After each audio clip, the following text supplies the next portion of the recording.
Rick, let's say the housing market starts to decline noticeably in price. Who's most at risk in terms of homeowners? Definitely the first-time home buyer. The first-time home buyer usually has very little equity in their home, and they have leveraged their house to the maximum possible in terms of their income. The only good news out of that scenario is only about 4% of Canadians have less than 5% equity in their homes. Really? That's much lower than I would have expected. Well, I think if you look overall at the marketplace, 50% of Canadians have no mortgage on their homes. Interesting. And those that do are only leveraged up to about 50%. So it's a long period of time, and in a real estate market that's been pretty good over a long period of time. I think it's going to spook people if they end up with a house that's fallen in value below the amount they owe on their mortgage. What happens when the bank notices that, oh, real estate prices are falling and many of our customers, their houses are not worth what the mortgage amount is? What does the bank do?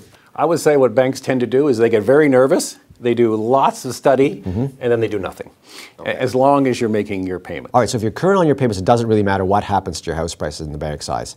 No, because for the most part, the people we're talking about, this is not the bank's risk.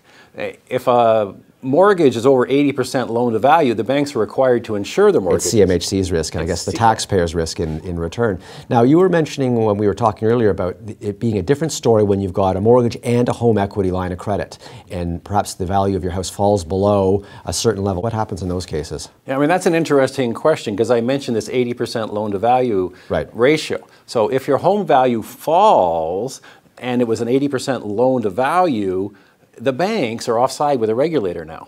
So we're talking here about that you've borrowed more than 80% of the, between your mortgage and your home equity line of credit, you're greater than 80% of the home value. Of the current home value. Okay, now really quickly, Rick, what would the bank do if that happened? If you're fully utilized on your bank line of credit, they will probably freeze your line of credit and ask you to start making payments.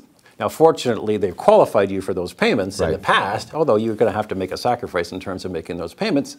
If you're not fully utilized, they may cut back the available. So bottom line, they may ask you to pay down your balance fairly quickly. Yes, but the last thing they want is your house back. They're going to work with you to the extent that they can. All right, thanks, Rick. Thanks, Rob.